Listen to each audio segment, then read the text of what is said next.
Welcome back. You're still watching us here on the Size 2026, and we've been keeping you updated on the results coming directly from IRF Porter. And of course, we've seen that the contenders, especially the two big contenders, now talking about the Accord Party contender Ademola Adeleke, and of course the APC contender, the APC contestant as well, Ambo, they both won, got a landslide victory in their local government areas. But of course, the ADC candidate was unable to deliver in his own candidate, or in his own polling unit, rather. Well, we are being joined this evening by a political affairs analyst, AK Master Christian. Good evening to you. Welcome to the program. Good evening. Good evening, Mr. Victor. Nice again. We To are have back you. again Very true. to this table. I recall the last time we were here was during the Ekiti State election. Yeah, Ekiti election. That's right. And we're here today for the State election. It was wonderful. Awesome. We are back to the real deal. Today is the real deal. Where today's election. One important thing about today's election is it's going to determine the rates on how INEC can carry 2027 election. Because it's not like Ekiti State where it was the turn up, everything was so low, and it was like an easy workout for INEC. And at this point, we are really looking at Osun State as a test run of credibility of INEC, their capacity to handle 2027 election. And to tell the truth, I will also give it to Ametoku.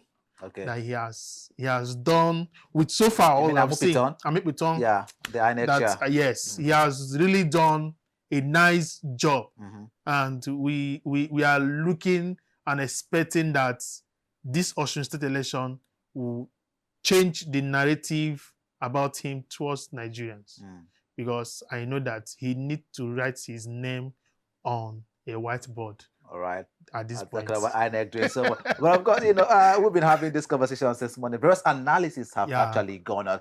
The build up to the election of Osun State. Basically, we heard about the insecurity going on there. I mean, we saw videos of a serving senator as well asking members of the society to kill the Accord Party members. Yeah. And of course, that was also retracted once he was invited. And he said that what he meant was that kill them with votes. But I also followed through the stories, and while the IGP was there in Osun State, there was an account that stated about 20 persons lost their life in the build-up to the election. I recall the IGP did make a statement to them stating that, hey, this is an election, it is not war, so we need to vote properly. But getting to see all of that, and then coming on the election day, also got to see the number of voters that came out in their mass. What does that get to tell you about the Osun people right now? I saw a people who are ready to make a name, to tell Nigerians, other states, that you see this period, we are not giving up. Now, one thing Osun citizens have proven is we don't give up. So despite the insecurity, despite the killings, despite everything, you discover that the people said, we are going to do this. We determine what happened in this election, not the stories. We, the people, determine what happened in this election. And one thing that is so wonderful in this Osun State election is that I discovered that the security measures, it was as if our police, our law enforcement, they were ahead of time. Because what turned out in this election period is a lot. Revealing and arresting and capturing the house member state house member who even has machineries and the rest, and at his residence. So I think there is intelligence information, there is intelligent information on ground, and I will give the Nigerian police a kudos for that them particular one. on that particular I know, action. of course, they were deployed, the Nigerian police, NSCDC, and other security agencies were all deployed to Osun State to ensure that, there's going to be law and order. And of course, there's no form of insecurity in Osun State in the election. Kudos to them as well. But let's quickly get on to the result. Now, of course, just behind it there, you see that, the Accord Party on the percentage is currently leading with about 52.1%, the APC 44.8%, the ADC 1.8%. And earlier on, just while we're having the conversation, we did make mention that these are three major political parties that are contesting for the Osun State governorship election: Accord Party, APC, ADC. But look at your graph right there now. Accord Party leading with 52.1%, APC leading with following suit rather with 44.8%, ADC 1.8%. Would you say it's still a battle of three parties, or it has now moved to just two political parties contesting solely for this election? Mr. Vito, it's so clear this is a battle of two political parties. Right. Now, it's like separating the boys from men. So already the rest of the party will not be paying attention now to them, right? Because it tells you who have done the right work. So at this point, we're looking at the Accord Party and the APC. Right. So at this point, let's not just think that this is just the final. So all hope. It's not lost. It's not lost. It's still a build-up, though. It's a build-up. So the margin is not that much. So something can happen. The Accord Party and the APC. APC, the margin is not much. So something can happen. It's just a few number can just take this to another level. So we just expect maybe as APC is climbing to overtake Accord Party, Accord Party is running so that they will not be caught in this frame. All right. So that's that for me. So it's a battle of two parties. It's a battle of two parties. It's a battle of two parties. But let's bring INEC again back to this conversation before we dissect some of this results as it is. This result is coming directly from the IRF portal, like we said, and of course this is the election result analysis dashboard right now, coming directly from the IRF portal. We can take it in real time. Would you say this is an improvement as well? The smooth sale, the constant, development, the improvement, and the constant post and an update on the IRF portal. Would you say INEC is doing quite a great job today? Like Mr. Victor, like I said earlier, I'm so impressed with INEC. I'm overwhelmed that this result, that this tells you that every Nigerians can see this. Right. So it's not like what we are producing. So this is the results. We are seeing it. Everybody have an access. That's right. So you have access to go and know what is happening right now. In as much that this is not an official result declared by INEC. We'll get to when we'll get seeing INEC in the collation centers doing their thing.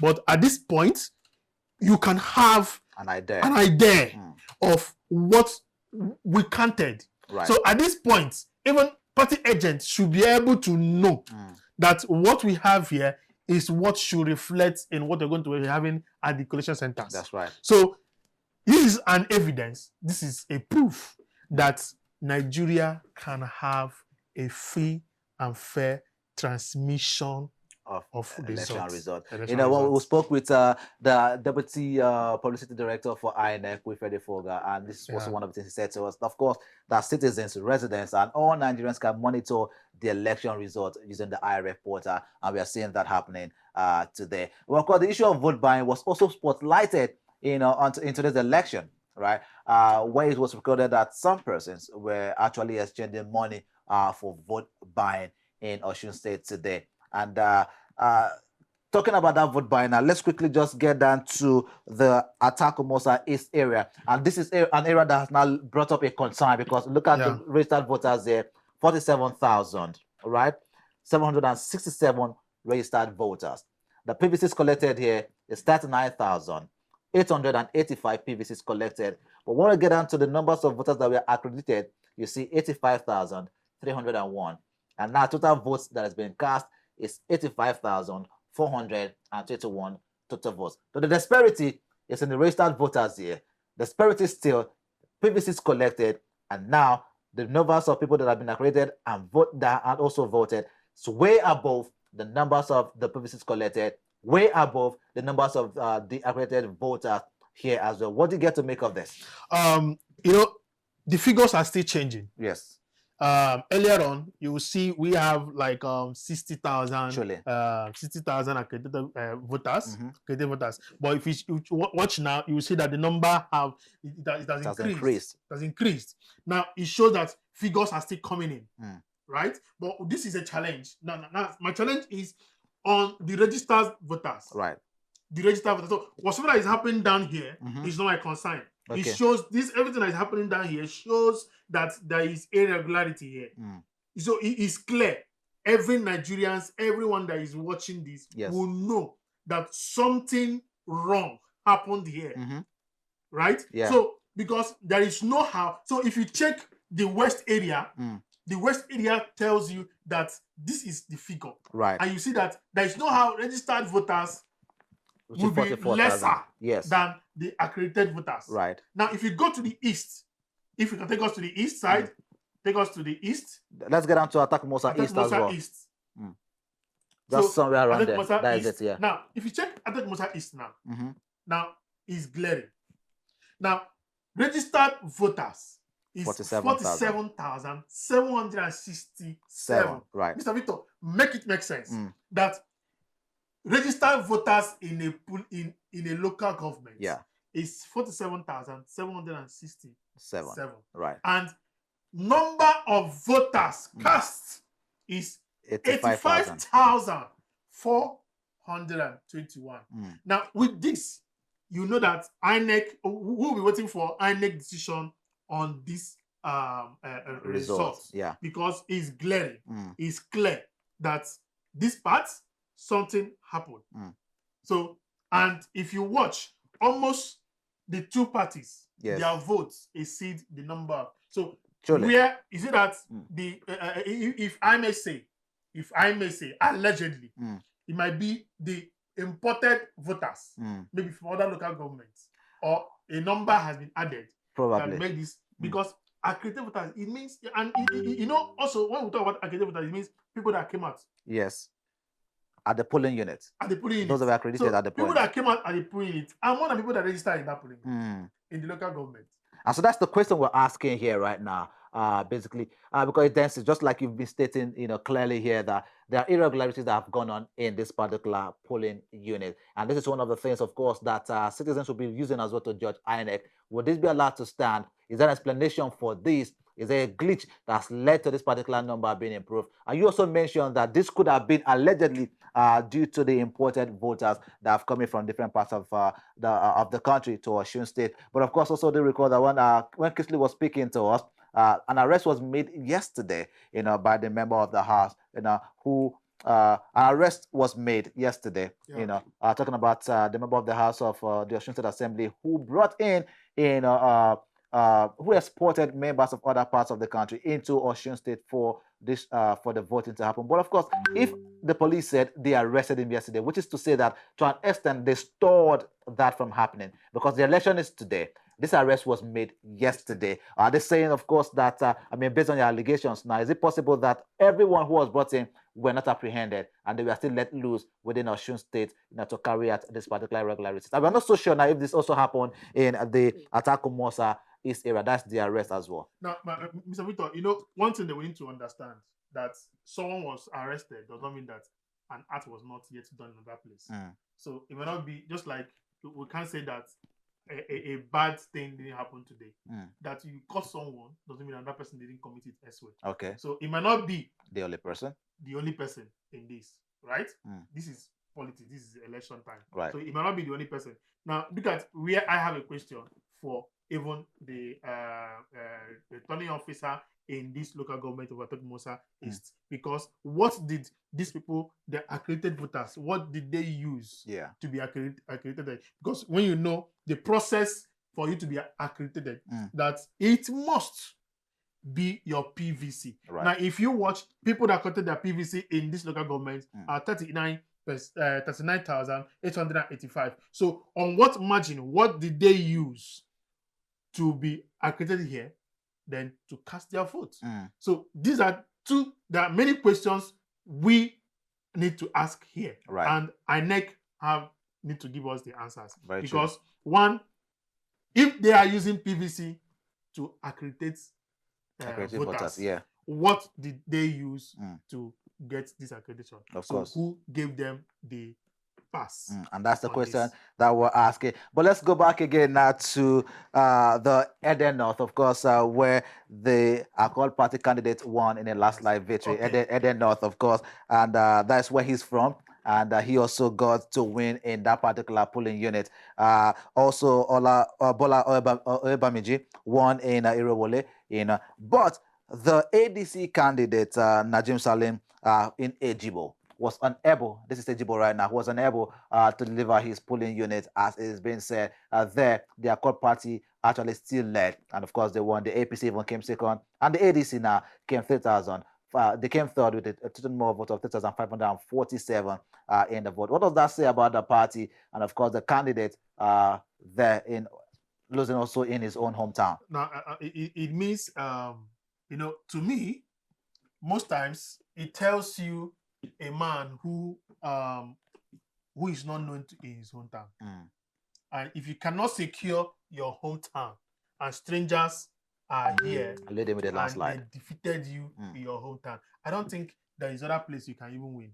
But he also served in the Osun State National Assembly as the speaker. So it is impossible for him not to be known to his people, because his people should have even stand. See, one thing I tell people in politics, no matter what outsiders say, if you're home, right, if your people are with you, don't worry.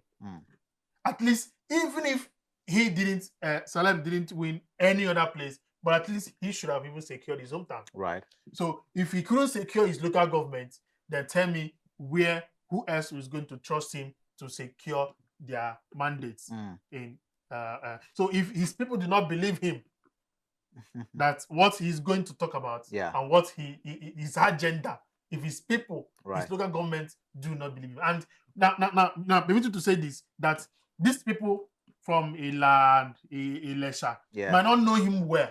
So if his people, the Ejigbo people is not fully aware of his agenda and his personality, and they have not felt his impact in his hometown, it means that something is wrong somewhere. Despite he has served as a speaker. So it means he didn't do well for his people. Because and that's what you're seeing here. If you see, so it means Adeleke, these people quite believe more in the incumbent governor more than him that is coming out in his local the ADC. All right, of course, that being said, right now we will go on a quick break. When we'll come back, we're just going to go straight to the analysis of the turnout as well, talking about youth participation and female representation and participation as well in the Osun State election.